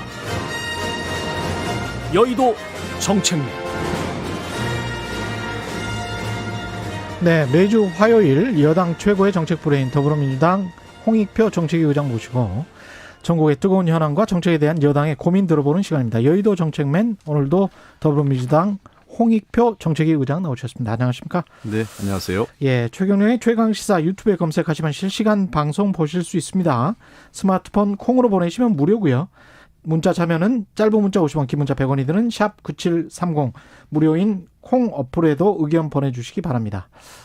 청와대 참모진 개편 성격 두고 계속 이야기를 해오고 있는데 여당에서는 어떻게 보고 계십니까? 뭐 아마 이철희 정무수석이 예. 주로 대상이 될 텐데요. 예. 어쨌든 선거의 그 어떤 그 패하거나 선거 결과가 좋지 않을 경우에는 통상적으로 정무수석이 책임을 졌기 때문에 이미 그 최재성 정부수석 같은 경우는 오래전부터 선거 결과가 좋지 않으면 자기가 책임질 거라는 의사를 여러 차례 비췄고요. 예. 그렇기 때문에 아마 조금 더 소통할 수 있고 그 정부적 감각도 갖추고 있는 국회의원도 해봤던 이철희 의원을 아마 대통령께서 선택하신 것 아닌가 생각을 합니다. 정부수석으로요. 예. 이 김부겸 전 행안부 장관이 총리가 됐는데 이분은 이제 대구 출신으로 유명하시잖아요. 이렇게 되면 어떻게 보면 이제 영남 화평 인사 플러스 중도 우클릭 뭐 이렇게 생각을 해도 되나요? 글쎄요, 뭐 중도 우클릭까지는 좀 뭐 모르겠는데 예. 김부겸 전 장관 그러니까 이제 지금 그 국무총리 후임자죠, 그 내정자인데 후보자 같은 경우에는 영남 출신으로서 그 지역 그 어떤 지역 감정 그다음 지역주의 타파나 또는 균형 발전 이런 거에 굉장히 노력을 많이 해왔고요. 정치 분야에서는 통합형 지도자였습니다. 그런 측면에서 임기 말에 이제 한 1년여 남긴 그 정부 입장에서는 통합형 총리, 그다음에 지역 화합형 총리 이런 측면의 성격이 강하지 않을까 생각하고요. 또 워낙 행안부 장관도 했기 때문에 정권 초기에 여러 가지 국정 운영에 대한 이 정부와 그 어떤 생각이나 철학을 공유하는데도 이미 경험이 있기 때문에 훨씬 더 편하지 않을까 이런 생각도 있습니다. 주호영 국민의힘 당대표 권한대행 같은 경우는 협치 포용하겠다는 총리 후보자와 개혁의 바퀴 멈추지 않겠다는 여당 원내대표 간 당정 불협화음이 발생하지 않길 바란다. 이렇게 하면서 이 김부겸 총리 내정자에 관해서는 뭐 환영하는 것 같고요. 근데 이제 여당 원내대표 새로 선출된 윤호중 의원에 관해서는 견제하는 것 같고 그렇습니다. 글쎄요, 저는 이 로직, 논리 자체가 좀 이해가 안 돼요. 예. 협치와 개혁이 대치되는 걸로 얘기하는 게요. 같이 갈 수 있다. 같이 갈 수 있고 또 뭐 그 협치와 개혁은 성격이 다른 거죠. 예. 개혁이라는 것은 어떤 그 목표, 정치를 하는 이유, 목표가 된다면 협치는 그러한 목표를 달성하기 위한 수단이 되겠죠. 예를 들면 개혁을 위해서 협치가 필요할 수 있지만 협치를 위해서 개혁을 포기한다? 이건 또 말이 안 되는 거 아니겠습니까? 그렇죠. 네. 그래서 그 협치, 개혁 이거를 이렇게 상치되는 개념으로 놔두는 게 저는 주호영 원내대표의 그런 그 논리를 이해할 수 없습니다. 그러면 주호영 대표의 그 협치라는 얘기는 개혁하지 말자는 얘기인지. 네. 그래서 그거 자체는 뭐 두 사람의 갈등이냐 이런 걸 논하기 전에 주호영 대표의 논리 자체가 전혀 이치에 맞지 않다 이렇게 봅니다. 예. 특히 또 야당 쪽에서 이렇게 논란을 불러일으키는 인사는 김호란 방역기획관인 것 같은데요. 네. 그 임명에 관해서는 어떻게 보십니까? 글쎄요, 김호란 이번에 방역관 같은 경우는 임명이 됐는데 아마 그 동안에 이제 그분의 전문가로서의 견해죠. 그러니까 그분의 전문가의 견해로서 뭐 그것이 정치권에서 어떻게 수용됐느냐는 그건 별개의 문제고 모든 그 전문가의 의견이 다 맞을 수도 없고 또 어느 경우엔 또 일부 틀릴 수도 있겠죠. 그러나 당시 그 김호란 씨의 그 어떤 그 방송에 출연해서 얘기를 해보면 그 당시 그 어떤 방역 상황이나 이런 걸 감안했을 때 충분히 근거가 있는 얘기였어요. 왜냐하면 미국이나 영국 같은 경우는 하루에 수만 명씩 미국은 어떤 때는 20만 명 이상의 그 확진자가 발생했지 않습니까? 그런 상황에서 방역에 대해서 공격적인 투자와 선제적인 방역에 목을 매달 수밖에 없는 상황이었고 상대적으로 한국과 대만이라든지 또는 뭐 독일 같은 경우에는 방역이 호주, 뉴질랜드도 그렇고요. 방역이 안정적인 국가에서는 이 백신 문제에 대해서 상대적으로 보수적인 입장을 취할 수밖에 없었던 거였죠. 그런 상황에 대해서 전문가로서 의견을 피력을 했던 거고 실제로 저희가 다 공개할 수 없지만요. 이 파이자를 비롯한 다국적 제약회사들의 요구가 매우 무리합니다. 무리했었죠. 그리고 현재도 그렇고요. 지금도 그렇습니까? 굉장히 무리한 요구. 그러니까 사실은 그거를 이제 이 협상 당사자, 계약 당사자 간의 문제라 공개하지 않는 걸 원칙으로 하고 있기 때문에 정부가 공개를 못해서 그렇지 아마 그런 내용들이 공개된다면 그렇게 하면서까지도 협상을 해야 되느냐, 해야 말아야 되냐 아마 하고 났을 때 그거에 대해서 야당과 언론의 공격도 만만치 않았을 거라고 저는 생각을 합니다. 이스라엘 같은 경우는 접종과 관련해서 막고 국민들 데이터를 그쪽 제약사로 넘겨주기로 하고 이런 약속을 아예 인터넷에 공개를 해버렸더라고요. 그렇습니다. 그리고 단가도 사실 유럽보다 거의 2배 가까이 줬고 그런데도 불구하고 이제 네타냐후 총리가 그렇게 강하게 드라이브를 걸 수밖에 없었던 거는 물론 이스라엘도 확진자가 많긴 했습니다만은 사실은 이스라엘도 총선이 있었거든요. 근데 그런 측면에서 보면 청와대나 정부 여당이 좀 더 주도 면밀하게 이걸 강하게 좀 처음부터 몰고 가서 좀 드라이브를 걸었으면 낫지 않았을까 그런 생각도 들기는 합니다. 저는. 아쉬움이 있죠. 저는 이후에 추진 과정에서 좀 아쉬움이 있을 수 있겠지만 그 당시에 다국적 제약회사에게 일방적으로 끌려가서 안 된다라는 생각도 있었고요. 그리고 최근에 갑자기 한 700명, 그러니까 작년 연말부터 해서 우리가 그 확진자 갑자기 늘어난 상태지 않습니까? 그래서 문제가 되는 거지 실제로 작년 상반기 전후에서 한 5, 6월경에는 한국은 매우 안정적 한 10명 미만이었어요. 확진자가. 그러니까 그런 상황에서 하고 지금 상황을 그대로 갖다 놓고 비교하기는 좀 어렵다라는 생각이 들고요. 저는 이제 조금 방역 문제에 대해서도 우리가 좀 살펴봐야 되는 게 지금 한 600명대 지금 확진자가 나오지 않습니까? 근데 600명대 확진자가 작년 초기에 연초에 대구 경부에서 확진자가 막 급격히 늘어날 당시에 600명, 600명하고는 성격이 다르다고 봅니다. 왜 그러냐면 단순히 방역에 있어서 확진자의 문제만 보면 안 되고요. 그때만 해도 확진자가 중증으로 가는 비율, 그다음에 치명률이 높았죠. 사망률 이런 것들이 굉장히 높았거든요. 그때 당시 언론 보도를 보면 한 2.4% 정도 됐습니다. 그런데 지금 1% 수준으로 떨어져 있는 상태이기 때문에 그러니까 예를 들면 아시다시피 먼저 요양원을 비롯한 고위험군에 대해서는 지금 접종이 이루어지고 있습니다. 그러다 보니까 그리고 굉장히 방역이 철저하게 이루어지고 있어서 현재는 고위험 환자가 에서 발생이 훨씬 떨어지고 있고요. 그래서 이 확진자가 중증 환자로 가거나 또는 사망에 이르는 경우는 굉장히 떨어지기 때문에 저는 그래서 조금 이 방역 당국이 지금 생활 거리두기 수준이 있지 않습니까? 이런 문제에 대해서도 너무 이 확진자라는 그 숫자에만 매달리는 것보다는 그런 여러 가지 상황을 봐서 좀 융통성 있게 하는 게 어떨까 하는 그 제안도 몇 번 했습니다. 그것도 태세 전환을 좀 해야 될 것 같은 게 치명률이 굉장히 떨어지고 제가 지금 그 중앙 방역 당국 그 자료를 계속 보고 있는데요, 매일. 특히 50대 그 이하의 연령층의 치명률 같은 경우는 지금 독감보다 더 낮더라고요. 그렇습니다. 독감이 한 0.1% 정도 되는데 치명률이 이게 0.08 이런 수준이고 그 아래 연령대는 뭐 훨씬 더 낮은 상황이거든요. 그러면 뭔가 좀 이게 경제 상황이나 이런 거를 고려해서라도 뭔가 좀 바꾸어야 되는데. 글쎄요. 그래서 저희가 사실은 이제 그 당정청 회의나 뭐 여러 가지 회의를 해서 당에서는 상당히 그 좀 탄력적인 방역 활동을 좀 제안을 하고 있습니다. 다만 그러나 여전히 방역 문제는 그 방역 그 의료계나 방역과 관련된 전문가 영역이기 때문에 그분들의 의견을 존중하고 있는데 그분들은 또 보수적으로 생각을 하실 훨씬, 거고. 그분들은 굉장히 보수적, 상대적으로 더 보수적이죠. 그럴 왜냐하면 수밖에 없고. 그분들은 그 의학적, 방역적 관점이 우선이고 그렇죠. 저희 정치권의 입장에서는 다른 민생 경제 이런 관점을 그 종합적으로 보다 보니까 그 결이 좀 다릅니다만 조금 더 저는 그런 이 확진자나 이런 이 현재 이 코로나 상황에 대한 면밀한 그 분석을 통해서 좀 더 융통성 있고 탄력적인 접근이 필요한 때가 아닌가 생각합니다.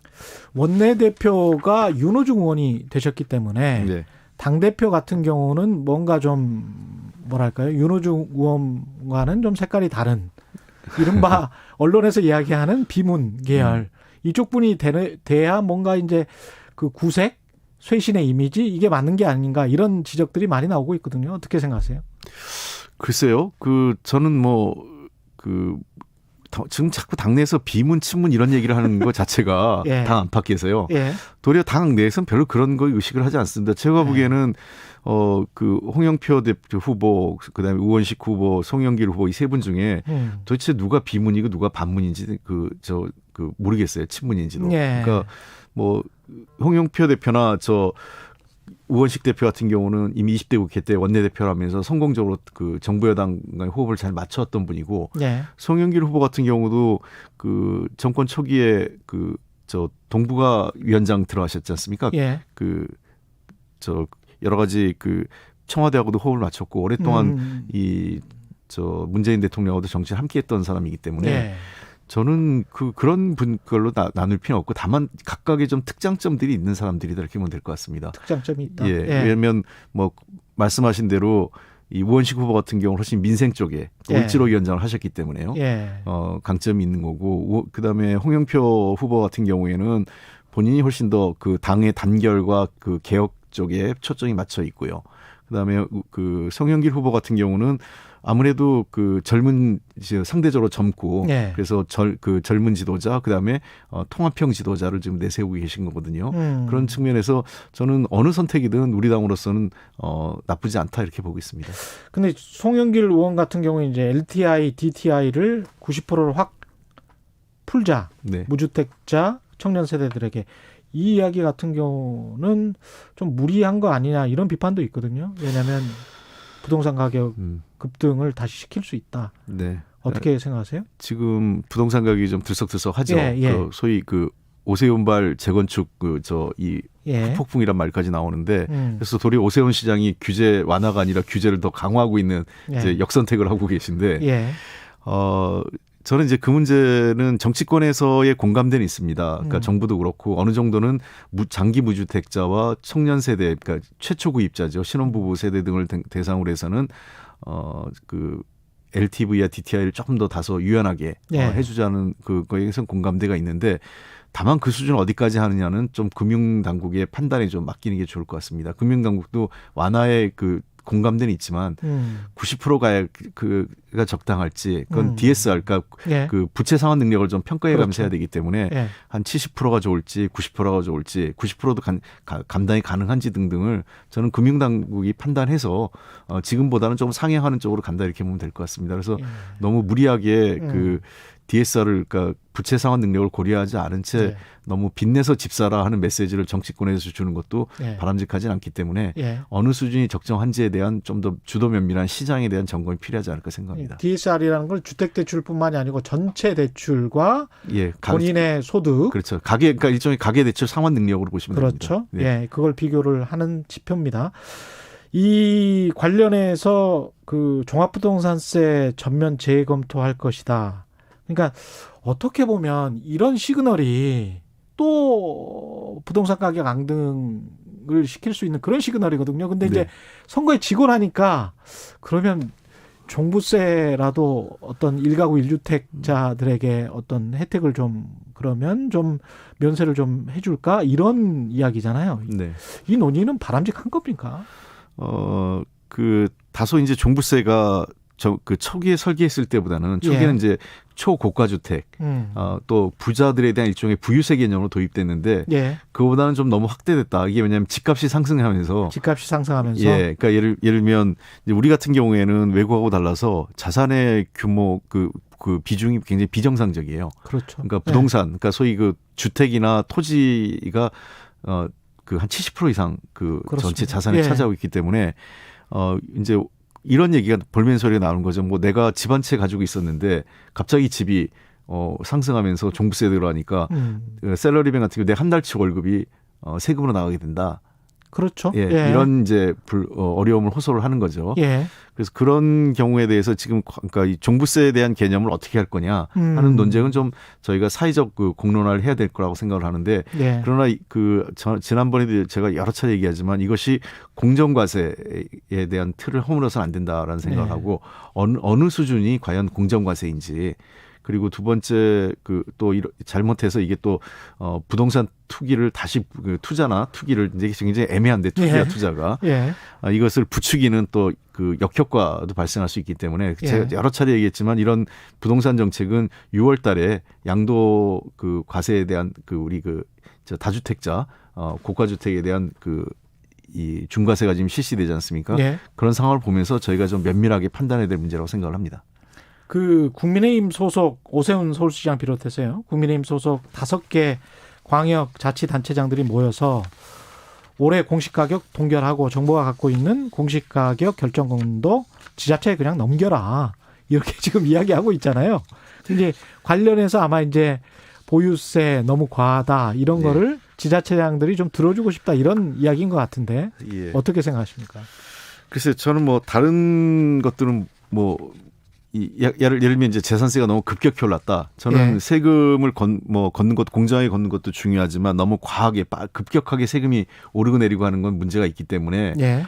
그런 측면에서는 뭐 다소 저희가 수용할 부분이 있지만 동결하자 이거는 과연 그게 공정한지의 문제는 있을 것 같아요. 그래서 예. 일정 부분 지나치게 많이 오른 세금을 조금 더 완만하게 해주자는 주장은 뭐 우리가 한번 그렇죠. 협의해 볼 수 있지만 예. 동결하자라고 하는 것은 그럼 집값 상승에 대한 것은 어떻게 해야 되느냐 문제가 남아 있고요. 집값이 오르지 않는 지역은 그러면 네. 집값이 과도하게 올랐다라고 판단되는 지역에 공시가를 동결해 버리면 예. 집값이 덜 오른 지역들이나 오르지 않은 지역들은 상대적으로 또 불평등해질 수 있죠. 네, 그렇습니다. 예.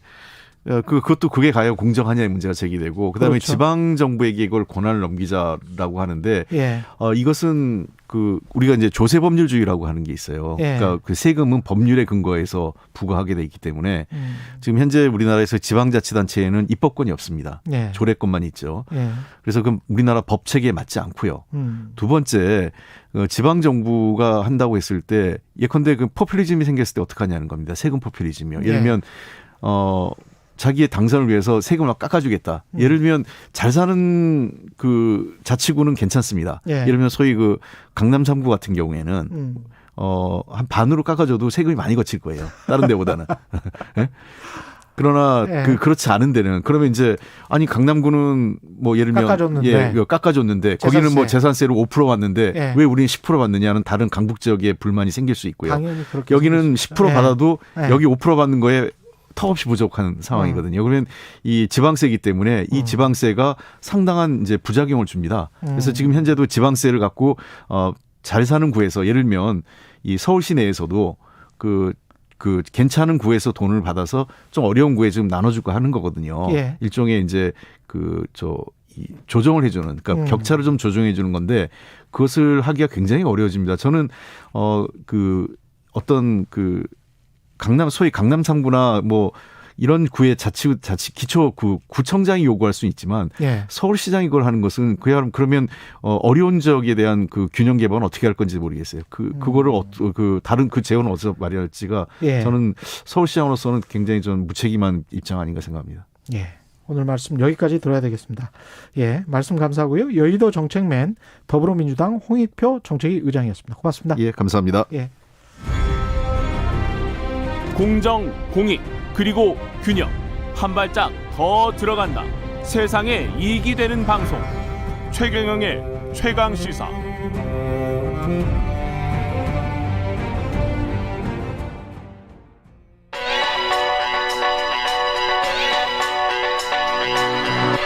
최강 시사 김수민의 눈.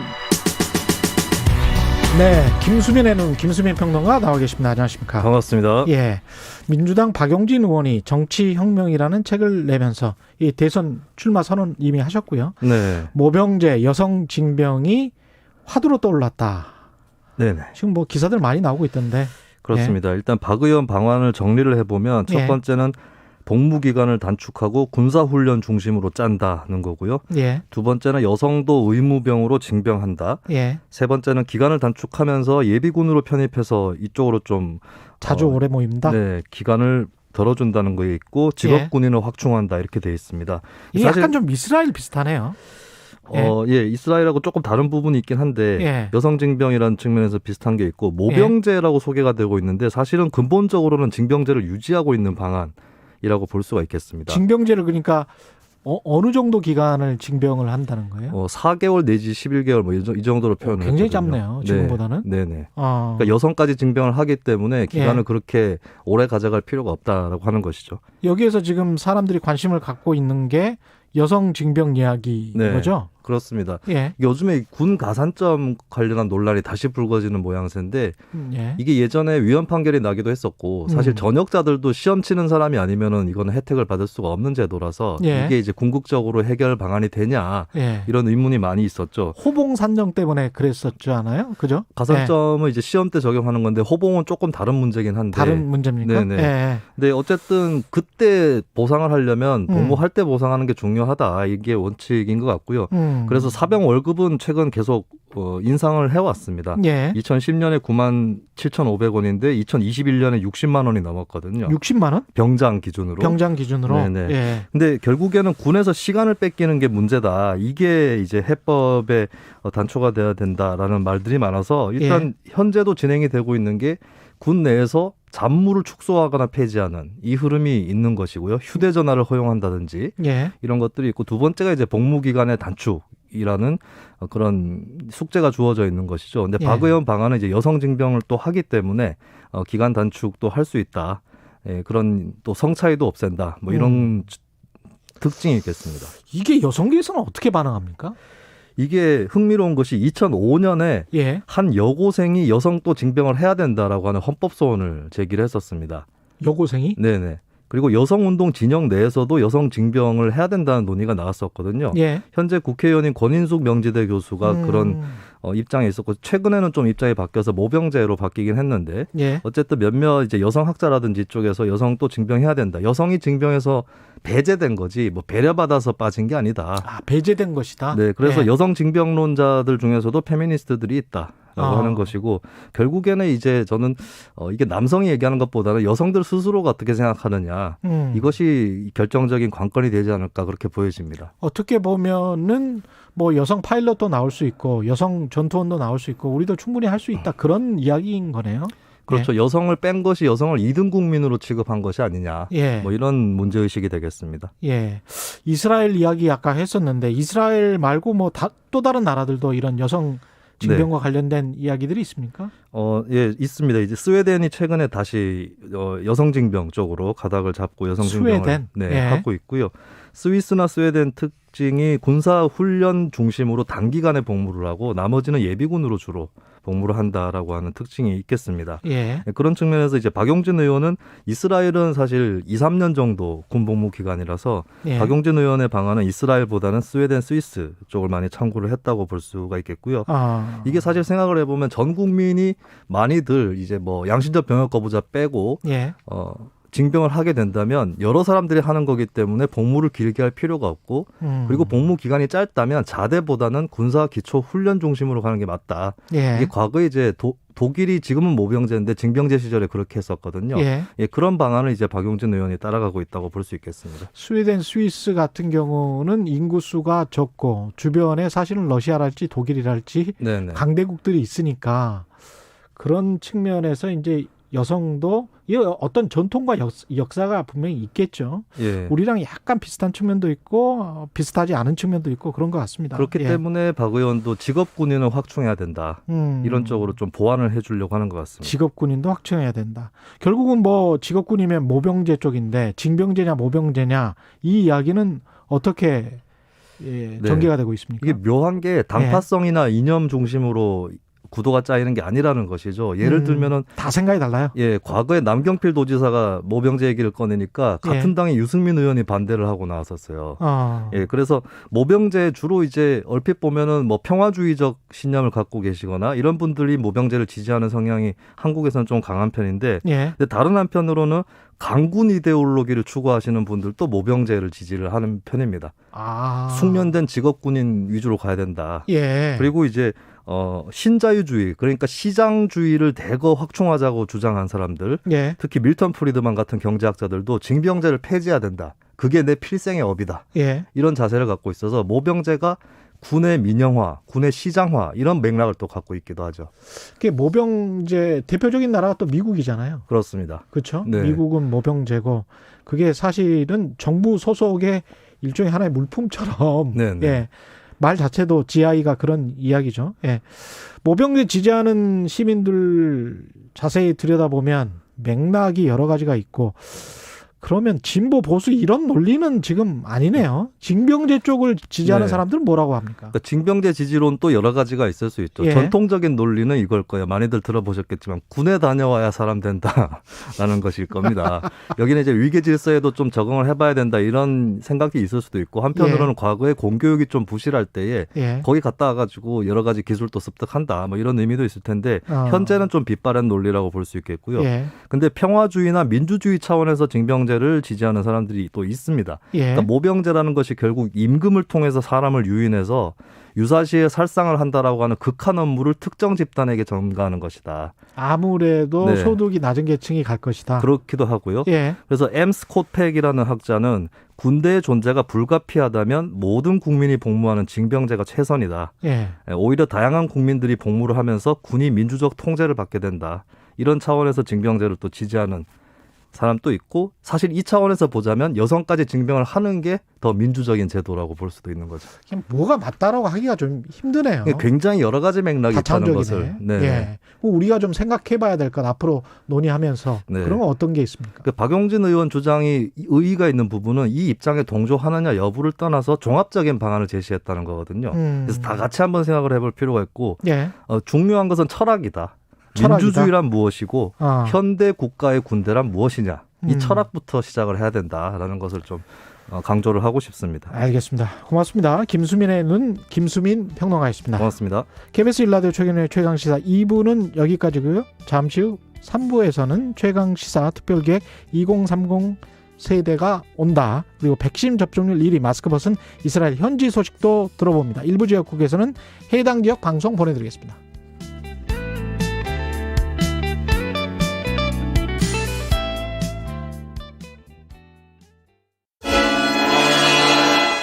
공정한 경쟁, 투명한 평가로 개천에서도 용이 날 수 있다는 믿음을 줄 수 있어야 우리 세대의 이 잔인한 임금의 격차를 다음 세대까지 물려줄 수는 없지 않겠습니까? 모두에게 정의로운 그런 땅을 물려줘야 하지 않겠습니까?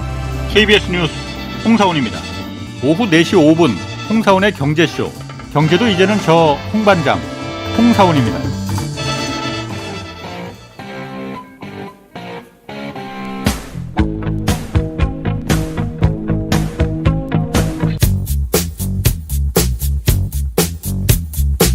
몸이 먼저 반응하는 음악이 있습니다. 몸이 먼저 반응하는 시사도 있습니다. 매일 오후 5시 5분 KBS 1라디오 주진우 라이브. 지금 시각은 8시 30분입니다. KBS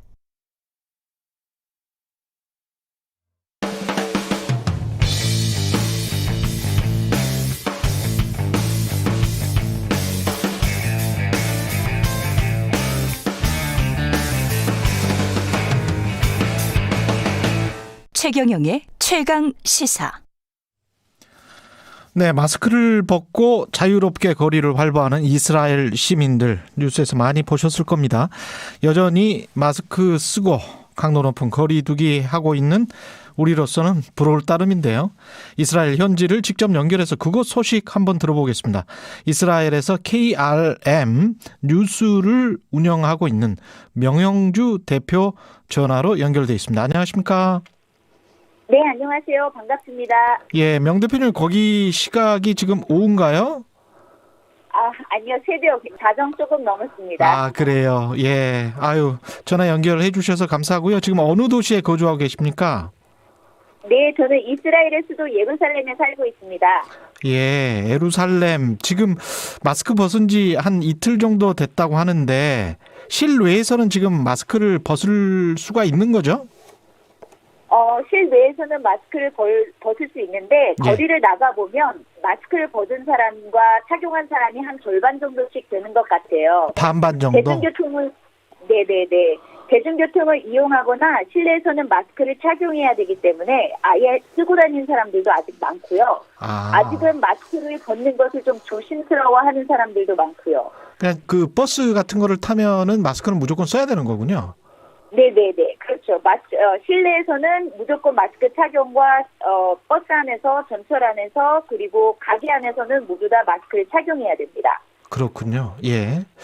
그럼 뭐 경기장이랄지 축구 경기장이랄지 이런 곳은 어떻습니까? 축구 경기장이나 그런 곳에서도, 그런 유흥시설은 이스라엘에서 지금 새롭게 집어넣은 그린 패스라는 시스템이 있는데요. 예. 접종을 한 사람에 한해서 입장을 시키고 있습니다. 접종을 한 사람만. 예. 네, 백신 접종을 하지 않은 사람은 아예 입장이 거부되고 있습니다. 아, 그렇군요. 이 시민들 반응은 일단 마스크를 벗고 사는 어떤 기간이랄까요? 그건 얼마나 오래됐습니까? 마스크를 계속 지금 쓰고 있었고, 계속 1년여 만에 지금, 그렇죠. 계속 쓰고 있었고, 1년여 만에 마스크를 지금 벗었는데, 지금 완전히 벗은 건 아니고, 실외에서만 벗고 있기 때문에, 그렇지만 이 소식도 정말 지금 날씨가 더워지고 있기 때문에 마스크를 착용하지 않게 됐다라는 소식이 굉장히 즐거워하고 기뻐하는 사람도 많은데 아직은 좀 조심해야 될 거라고 생각하는 사람도 적지 않습니다. 확진자 숫자나 사망자 숫자는 어떤가요? 지금 상황이? 지금 현재 이 일일 확진자는 요새 이번 주 최근에만 100여 명대를 웃돌고 있고요. 사망자 수는 지금 현재 한 6,300명 정도에서 지금 멈춰 있는 상태입니다. 누적 사망자 말씀하시는 거죠? 네, 누적 사망자요. 아까 말씀하신 거는 신규 확진자는 매일 한 100여 명대. 예. 네. 이스라엘 인구가 우리의 5분의 1에서 6분의 1 사이니까요. 900만 명 정도 되잖아요. 예. 네, 930만 명입니다. 예, 거기에 5 정도를 곱해 보시면 서로 비교가 가능할 것 같고요. 지금 현재 이제 학생들 같은 경우는 어떻게 등교를 시작했습니까?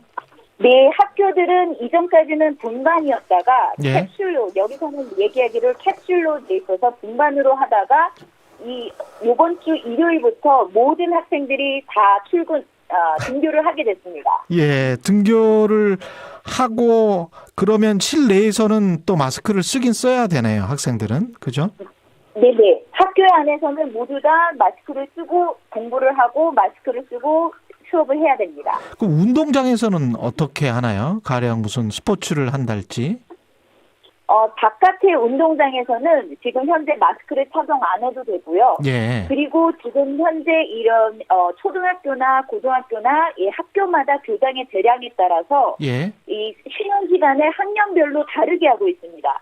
그래서 제가 오늘 이번에 학교가 지금 열어서 오늘 취재를 갔다 왔는데 예. 이 초등학교인데 9시에 이제 쉬는 시간에 9시에 1학년 저학년들은 반은 안에서 쉬고 반은 바깥에서 쉬고 그리고 또 10시에 고학년들이 쉬는 시간으로 또 반은 안에서 쉬고 반은 운동장에서 쉬고 이런 식으로 이렇게 돌아가면서 쉬고 있습니다. 예. 이 마스크를 벗어도 된다는 이 정도 결정을 내린 근거는 집단 면역이 형성됐다고 판단을 하는 겁니까? 아니면 어떻게 이스라엘 방역 당국은 판단하는 거죠? 네, 이게 지금 조금 더 이렇게 자세하게 좀 이렇게 복잡하게 할 수도 있는데요. 예. 지금 현재 이스라엘의 접종률로만 봐서는 예. 집단 면역에 이르는 수치는 아니에요. 접종률이 그런데 지금 현재 예, 말씀하십시오. 왜냐면 현재 집단 면역에 가까운 상태로 보여지기는 하는데 예. 이제 간단하게 말해서 아까 방금 말씀드린 대로 이스라엘 인구는 930만 명인데 예. 그중에서 2차 접종까지 완료한 사람들은 53.6%예요. 2차 접종까지 완료한 사람이 53%. 예. 예, 반올림하면 54%. 예. 그런데 이제까지 누적 확진자 수가 83만 명으로 9%가 돼요. 예. 그렇기 때문에 이 항체와 백신으로 보호받은 인구 전체가 한 63%고요. 예. 그러면 나머지 37% 중에서 28%는 14세 이하 아이들이에요. 아.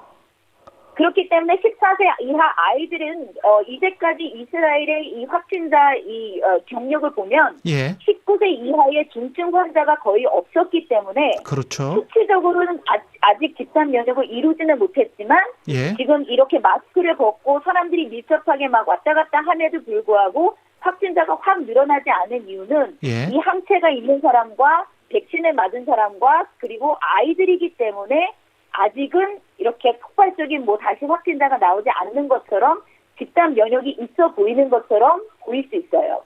60% 지금 기존의 확진자들이 워낙 또 많았기 때문에 그것까지 포함하면 이제 한 63% 정도 되니까 이게 집단 면역 수준으로 접근하고 있다 이렇게 이제 판단할 수 있겠네요. 네. 예. 네, 게다가 특히 14세 이하 아이들이기 때문에 예. 이 14세 아이들은 대부분 이제까지 이스라엘이 코로나 팬데믹 시간 가운데 중증 환자가 거의 없었어요. 아. 그렇기 때문에 14세 이하의 아이들이 지금 현재 확진자의 한 43%가 되거든요. 지금 100명 중에 43명은 아이들이에요. 예. 그런데 그 아이들이 중증으로 넘어가지가 않고 있기 때문에 여전히 병상이 모자라지 않고 병상이 아직은 넉넉하고 있습니다. 어르신들 같은 경우는 어떻습니까? 이 백신으로 인해서 사망자 수가 거의 줄어들고 면역 효과가 확실히 나타나고 있는 걸로 판단하고 있습니까? 확실하게 이 백신으로 인해서 그 사망자 수가 많이 줄었는데요. 예. 왜냐하면은 이 연령대만 보더라도 90세 이상이 거의 98% 백신을 접종을 받았어요. 예. 그리고 65세 이상은 거의 80%가 훨씬 높게 백신 접종률을 받았어요. 예. 이게 지금 백신 접종이 선택이 아닌 그 의무가 아닌 선택이잖아요. 그죠? 네네. 그런데도 불구하고 국민들이 많이 백신 접종을 받을 수 있었던 거는 어떻게 그 백신에 대한 거부감이랄지 이런 게 초기부터 없었나 봅니다. 백신에 대한 거부감은 솔직히 여기에도 있기는 있었는데요. 예. 이 이스라엘에서 굉장히 강하게 했던 게 캠페인 프로그램. 우선은 백신에 대한 거짓 정보나 이런 것들에 대해서 굉장히 미디어 캠페인을 굉장히 많이 했어요. 예. 그래서 사람들로 하여금 백신에 대한 정확한 정보를 제공하기 위한 많은 노력을 했고 예. 인플루언서들이나 그런 사람들에게 많이 좋은 정보를 제공을 했고 그리고 또한 그린패스라는 제도를 도입해서 사람들로 하여금 좀 이렇게 맞게끔 유도하는 것들을 했죠. 근데 이 그린패스가 뭐냐면 이 백신을 2차 접종까지 완료한 사람들에 한해서만 실내에서 음식점을 가서 실내에서 음식을 먹거나 헬스장이나 공연장이나 박물관 등 이런 문화 여가 시설 있잖아요. 예. 그런 거를 사용할 수 있는 사람들은 이 그린패스가 있는 사람만 사용하게끔 하니까 사람들이 경제활동이랑 이런 이동의 자유에 좀 목말랐고 또 일상으로 돌아가고자 하는 욕구가 굉장히 컸기 때문에 사람들이 백신 접종을 더 많이 하게 된 것 같습니다. 이 그린패스가 없는 사람들은 그 전에는 그러면은 실내에서 밥을 먹을 수가 없었군요. 대형 식당이나 이런 곳에서. 지금 현재도 마찬가지고요. 왜냐하면 지금 현재도 저희 이 그린패스가 없는 사람들은 실내에서 먹지 못하고 파티오나 이 야외에서 먹을 수 있는 이제 야외에서밖에는 먹을 수 없습니다. 그래서 이 시스템 때문에 개인의 자유를 침해한다는 것이라고 이제 비난도 받고 있습니다. 그렇군요. 우리 사회적 거리두기하고는 그 강도나 세기가 좀 많이 달랐던 것 같습니다. 한국과는. 네.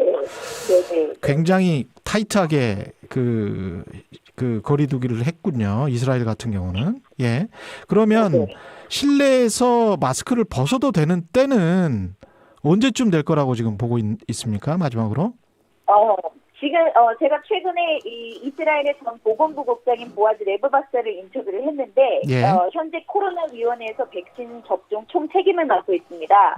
레브바사에 의하면 집단 면역을 이룰 때나 마스크를 벗을 수 있을 것이라고 예측만 할 뿐이고 언제 가능할지는 아무도 모른다고 이렇게 얘기를 했는데요. 아무도 모른다. 이스라엘에게는 이 집단 면역을 이루기 위해서는 12세에서 15세 이 아이들이 이 인구가 백신 접종을 받는 게 굉장히 중요하고 또 특히 지금 전 세계에서 변이들이 많이 일어나고 있는데 그 변이들에 대해서 파이저가 백신 부스터를 굉장히 빨리 만들어서 다시 그것을 재접종하는 것에 사활이 달려있지 않을까 하고 추측하고 있습니다.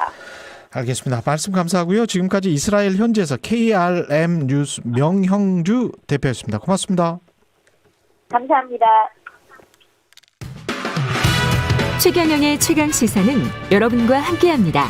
짧은 문자 50원, 긴 문자 100원이 드는 샵 9730. 어플 콩과 유튜브는 무료로 참여하실 수 있습니다.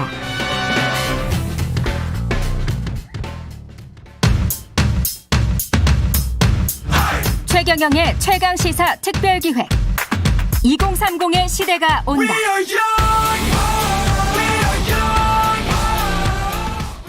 저희들은 돈을 모아야 하는 입장이다 보니 직장이나 최저임금이라던가 집값도 마찬가지로 가려서 읽는다 그래야 될까요? 그러니까 한쪽으로만 치중되지 않게 읽으려고 노력은 하고 있어요. 기사가 보수화됐다는 의견은 저는 그렇게 많이 못 느꼈어요. 물론 저도 인터넷상으로는 제가 원하는 주간지, 제가 원하는 신문사 관련 기사만 보고 있지만 그걸 좀 보완하기 위해서 제가 TV 뉴스를 보는 것도 있거든요. 사실 근데 TV는 안 보고요. 스마트폰 위주로 유튜브라든가 포털 사이트 주로 많이 사용하고 있고요. 2030이 제일 이제 관심 있어하는 게 투자. 여러 가지 환경이 이제 너무나도 근로소득으로는 힘들기 때문에 관련돼서 이제 경제 뉴스라든가 정책 뉴스를 많이 보고 100% 팩트만 말하고 있다고는 생각 안 하고요. 정치적인 영향이 있을 수도 있고 그거는 이제 각자의 가치관에 맞게 필터링을 해서 거의 유튜브나 SNS? 그러니까 뉴스를 접하기보다는 이제 뉴스를 본 사람들이 그거에 대한 생각을 올린다던가 이러면은 그 사람 걸 보고 궁금해서 쳐보고 이래가지고 사실 예전에 실검 있을 때는 이슈들을 바로 알 수 있었는데 지금은 저희가 찾지 않으면 못 보잖아요. TV를 볼 시간들이 없을 거예요. 유튜브가 좀 전문적으로 해주는 사람들이 많으니까. 어차피 제가 보는 것만 봐가지고 똑같은 알고리즘만 뜨니까 결국 그것만 계속 보게 되니까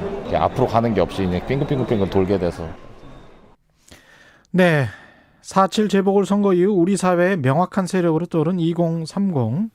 사회를 받아들이는 방식, 특히 미디어 소비 방식에서도 어떤 세대적인 특성이 있는 것 같은데요. 방금 인터뷰들에서도 좀 들으셨을 겁니다. 최경영의 최강시사 특별기획 2030의 시대가 온다. 오늘은 두 번째 시간으로 2030의 미디어 이야기 해보겠습니다. 디지털 미디어 전문가 강정수 박사 나와 계십니다. 안녕하세요. 안녕하세요. 오랜만에 뵙겠습니다. 이게 지금 보니까 인터뷰 내용들을 들어보니까 TV는 안 본다. 그리고 알고리즘에 관해서도 명확하게 인식하고 있네요. 네. 예. 전체적으로 보면은 뭐 TV를 안 본다고도 하지만 통계상으로 보면은 TV가 뉴스에 있어서 차지하는 비율은 대단히 높습니다. 여전히. 근데 이제 사람들이 어떻게 생각하냐면 TV를 우리가 과거에는 이 TV 화면에서 보는 것을 TV라고 생각했는데 유튜브에서도 만약에 KBS 뉴스를 본다라면 그건 TV를 봤다라고 생각하시는 분들이 많이 증가하고 있는 거죠. 아, 그렇게 되네요. 네, 그래서 유튜브에서 클립만 보는 건데. 그렇죠. 만약에 그래서 지금 로이터 저널리즘 연구소라든지 한국 언론진흥재단에서 하는 언론 수용자 연구소, 수용자 연구 이런 것들을 2020년 거를 보게 돼도 나는 TV를 통해서 뉴스를 봤다라는 것은 60대 같은 경우 90%, 그리고 230 세대 같은 경우에도 40%가 넘게 나오고 있어요. 그런데 따지고 보면 230 세대나 60 세대 같은 경우에도 대부분 이 부분들을 유튜브에서 봤을 경우에도 TV로 보고 있다라고 대답을 합니까? 네, 그렇게 대답하는 거죠. 이런 부분에서 구별하지 못한다는 부분들이 조금 있긴 합니다. 예. 그래서 우리가 과거에 음악을 듣는다면 꼭 카세트 테이프라든지 또는 뭐 레코드판이라든지 CD라든지 DVD로 듣는 것 이것만이 음악이었다면 이제는 스트리밍으로 스마트폰에 듣는 것이 음악인 것처럼 예. 그것이 했다고 해서 음악에는 많은 소프트웨어가 들어가고 있고 뭐가 이렇게 생각하지 않거든요. 음악이 달라진 겁니다. 음악을 정의하는 게 달라진 것처럼 예. 이제는 미디어에서 내가 스마트폰에서 보는 것이 TV가 아니라고 할 수도 없는 거거든요. 그래서 주로 많은 부분 한국에서 모바일을 통한 소비가 예를 들면 2030 세대나 60 세대나 5060 세대나 다 90%가 넘게 나오고 있어요. 그렇군요. 그렇죠. 그러니까 모바일에서 소비를 하는 건데 그 모바일이 KBS일 수도 있는 거고 네이버일 수도 있는 거고 유튜브일 수도 있는 거죠. 예. 그래서 근본적으로 소비의 이동에 있어서 모바일이 차지하는 부분이 매우 커졌다. 그리고 2020년에는 코로나 현상 때문에 독특하게 동영상 보는 뉴스를 소비하는 경향이 많아졌다. 라고 볼 수 있습니다. 특히 세대적 특징은 2030은 그게 굉장히 자연스럽다. 네. 모바일 쪽이. 네, 그리고 5060 세대도 2020년에 한국이 가장 큰 유튜브에서 특징이 뭐냐면 시사 정치 프로그램들이 폭발적으로 증가합니다. 그러니까 보수적인 프로그램들도 증가하고 진보적인 프로그램도 증가하고 다양한 우리가 이야기하는 뭐 가로세로 연구소부터 시작해가지고 많은 이러한 이 채널들이 예. 폭발적으로 그 수가 증가하면서 5060 세대도 이 모바일이 어렵고 멀고 이래졌던 것이 아니라 매우 가까운 당연한 것. 네, 당연한 거, 자연스러운 거, 눈 뜨면 키는 것이 유튜브에 있는 내가 좋아하는 채널. 이렇게 보다 보면은 또 사실은 KBS 뉴스라든지 JTBC 뉴스라든지 이런 뉴스 추천을 합니다. 알고리즘이 전형적으로 무조건 똑같은 것만 반복하지는 않거든요. 믹스를 하기 때문에. 그러다 보면은 KBS 뉴스도 잠깐 보고 또 내가 좋아하는 채널 갔다가 이러한 시사 TV에서 뉴스뿐만이 아니라 우리가 시사 프로그램 또한 뉴스로 광범위하게 정의한다라면 이들이 유튜브를 통해서 동영상을 통해서 뉴스를 보는 비율은 대단히 빠르게 증가했다. 왜? 관련 공급자들 또한 늘어났기 때문이라는 거죠. 관련 공급자들도 늘어났다. 네. 그러니까 1인 미디어도 굉장히 많이 늘어났으니까요. 그죠? 그러면 지금 현재 이제 이른바 레거시 미디어라고 하는 TV, 라디오 이것도 이제 라디오로 방송이 되고 또 유튜브로도 방송이 되거든요. 네. 그러면 TV나 라디오가 가지고 있었던 어떤 플랫폼 기능이 있지 않습니까? 네. 신문도 마찬가지고. 그거는 거의 사라졌다고 봐야 됩니까? 약화되고 있는 거죠. 제가 종이신문을 꼭 찾아서 읽어야 되겠다라는 것은 제가 보기엔 관공서에 계신 분들이나 우리 사장님들 정도로 남아있는 거고요. 왜 그런지 저도 이해를 잘 못하겠어요. 사장님들은 그럴 수 있지만 관공서에 계신 분들도 굳이 종이신문을 보는 이유는 잘 모르겠지만 이런 분들을 제외하고서는 또는 저희 아버님 같은 경우에도 지금도 저녁 9시만 되면은 KBS 뉴스는 보셔야 되는 거예요. 왜? 평생의 습관이신 거죠. 그 습관은 바꾸기 힘들죠. 예, 바꾸기 어렵습니다. 근데 저희 아버님도 요즘 유튜브 되게 좋아하시거든요. 그런 채널들. 그러니까 그렇게 습관이 조금씩 변하고 있는 거죠. 자신의 욕구에 의해서. 근데 2030 세대는 특히 40, 50 세대 같은 경우에는 좀 낑긴 세대, 과도기적 세대라고 해서 흔히 말하는 전통 미디어에서 뉴미디어가 섞여 있는 거라고 본다면 지금 2030은 특별하게 전통 미디어를 의무적으로 접해야 될 시기가 없었기 때문에 매우 이러한 뉴미디어의 소비 습관이 익숙해졌다고 볼 수가 있죠. 그렇기 때문에 이들에게 KBS라는 뉴스 종이신문이 갖고 있는 전통적인 플랫폼적인 기능은 없어졌지만 여론 형성에서의 파워는 그 힘은 전통 뉴스 미디어는 여전히 갖고 있습니다. 예를 들자면 내가 유튜브에서 보는 것뿐만이 아니라 커뮤니티에서 공유하기 위해서 페이스북에서 공유하기 위해서 카카오톡에 공유하기 위해서도 뭘 공유하냐면 KBS 뉴스를 공유하는 거죠. 그렇죠. KBS 뉴스가 비록 KBS 뉴스 플랫폼이 아니라 네이버에 올라와 있는 KBS 뉴스를 할지라도 커뮤니티에 올라온 KBS 뉴스라고 할지라도 그래도 대부분 KBS 뉴스의 발언지를 통해서 이거를 비판하거나 이걸 긍정하거나 환호하거나 여기에 대해서 다양한 의견들을 주는 것은 그래도 여론 형성에 있어서 출발점은 여전히 전통 미디어가 차지하는 부분이 대단히 높다라고 볼 수 있습니다. 결국은 각 보도의 어떤 신뢰도 영향을 미치겠네요. 그다음에 이제 언론사의 어떤 이미지나 이런 것들도 영향을 미치겠습니다. 그렇죠. 물론 이제 근데 여기서 이제 두 가지 포인트를 봐야 되는데 2030을 그 로이터 저널리즘 연구소에서 조사를 했더니 과거 60 세대 같은 경우에는 5060 세대는 알아야만 하는 것으로서 뉴스를 정의했다라는 거예요. 모르면 세상을 살아가는데 꼭 알아야 되는 것들. 그런데 이 2030 세대 같은 경우 뭐라고 했냐면은 알면 흥미로운 것들. 그리고 알면 재미난 것들도 뉴스에 포함시키고 있다는 거죠. 그러니까 즉 나의 발전에 도움이 되고 모르면 안 되는 것들, 직업 생활에 도움이 되는 이러한 프로그레스라는 걸로 카테고리를 지었는데요. 이 프로그레스 영역이 있는 것도 있지만 엔조이먼트, 즐겁고 재미난 것도 뉴스다라고 생각을 하고 있는 거죠. 그러니까 예능 뉴스라든지 당연히 스포츠 뉴스, 당연히 뉴스죠. 이런 부분에 대한 소비들도 대단히 많은 거고요. 그래서 이 부분이 또 하나 있고 두 번째는 당신이 가장 영향력 있는 언론사가 어디라고 생각하느냐, 신뢰하는 언론사가 어디라고 물어봤을 때 2030 세대 같은 경우에는 약 27%가 예. 네이버라고 뽑았고요. 그다음에 60대는 KBS가 예. 40% 넘게 가장 신뢰하고 영향력 있는 언론이라고 생각했습니다. 그러니까 60대 예. 같은 경우 여전히 KBS가 가장 영향력 있고 신뢰할 수 있는 뉴스 매체라고 생각하는 거고 2030은 그것이 비율은 근데 60 같은 경우 40%가 넘었지 않습니까? 예. 근데 2030 세대는 20%로 낮아져서 네이버다. 이렇게 네이버다. 나오고 있는. 네. 근데 이런 습관, 아까 습관 말씀하셨는데 2030 같은 경우는 이런 식의 그 미디어 소비 행태, 습관이 평생 가는 거죠. 또 바뀔 수 있습니다. 바뀔 왜냐하면 수 있습니까? 바뀔 수 있는 것은 뭐냐면 우리가 예. 스마트폰이 나오기 이전과 이후에 미디어 습관이 다르지 않습니까? 그렇죠. 스마트폰 이전에서는 가장 강력한 미디어는요. 지하철역에서 나눠주는 무관신문이었거든요. 맞습니다. 맞습니다. 예. 온 동네 사람들이 예. 다 무관신문 보고 오죽했으면 무관신문 계속 걷어가는 일자리들도 많았잖아요. 예. 그런데 스마트폰이 생기면서 습관이 바뀐 거거든요. 예. 그럼 뭐냐면 이런 미디어 디바이스가 우리가 쓰는 일상의 디바이스가 바뀌면 충분히 미디어 습관은 바뀔 수 있습니다. 근데 앞으로 미래 사회를 우리가 쉽게 예측할 수 없는 것. 예를 들면 뭐 AR, VR도 나올 수도 있고 이거 예. 말고도 다양한 미디어들의 어떤 디바이스들이 기계들이 발전할 수 있는 것이기 때문에 예. 단정 지을 수는 없죠. 하지만 기본적으로 이러한 인터넷에 기반으로 한 큰 광의 범주를 했을 때는 인터넷에 기반으로 하는 이러한 우리가 움직이면서도 언제 어디서나 볼 수 있는 것, 접근할 수 있는 것, 이 큰 패러다임은 변하지 않을 것이기 때문에 그 패러다임은 변하지 않는다. 네, 그렇기 예. 때문에 뉴스의 소비는 근본적으로 변했다고는 볼 수 있습니다. 아까 그 알고리즘 이야기하면서 우리가 이제 사회적으로 계속 논란이 되고 있는 것은 이거 정치적으로도 마찬가지입니다만은 이 알고리즘이 사람들을 어떤 집단화시키고 몰아가서 사회적 담론 형성에 오히려 방해가 되고 있다. 합의 도출에 방해가 되고 있다. 이런 어떤 비판들이 많잖아요. 근데 알고리즘이 믹스가 되고 있다라고 말씀하셨어요. 네, 그런 가능성도 봅니다. 지금 예. 최근에 이제 알고리즘 폐해들은 많습니다. 근데 저희 아버지만 해도 평생을 조선일보를 보셨던 분인데 그럼 예. 이것도 알고리즘이거든요. 따지고 그러네. 보면은 조선일보에서 추천하는 것만 매일 보셨잖아요. 그렇죠. 그럼 이걸 무조건 나쁘다고 볼 것이냐? 본인이 이미 선택하신 거예요. 가치관. 네, 세계관. 가치관. 근데 예. 사람들이 이제 생각하는 것은 네이버라든지 유튜브는 중립적일 것이다. 예. 기계적 중립을 취하고 있기 때문에 다양성들을 접할 것이다. 근데 웬걸 이 사람들은 보고 싶은 것만 본다는 건데요. 예. 근데 그거는 알고리즘에 작동도 있지만 알고리즘은 상호작용하는 거거든요. 제가 네이버라든지 유튜브에 책임성이 없다고 말씀드리는 건 아니에요. 그들도 응당한 사회적 책임을 다해야 되지만 소비자가 자꾸 이것만 보니까 내가 클릭하니까 너에게 주는 거예요. 원래 인간은 종교적 동물입니다. 믿는 거고 믿는 거 좋아하는 것 많이 본다라는 거예요. 그래서 그렇죠. 저는 확증 편향이라고도 얘기하고 필터 버블이라고 얘기하는 현상을 무조건 나쁘다고만 볼 건 아니라는 거죠. 공급자 쪽에서만 비판을 하지 말고 공급자로만 비판을 하지 말고 소비자도 선택을 하신 거예요. 선택을 했으니 그들의 선택에 대한 책임은 그들이 지는 거고요.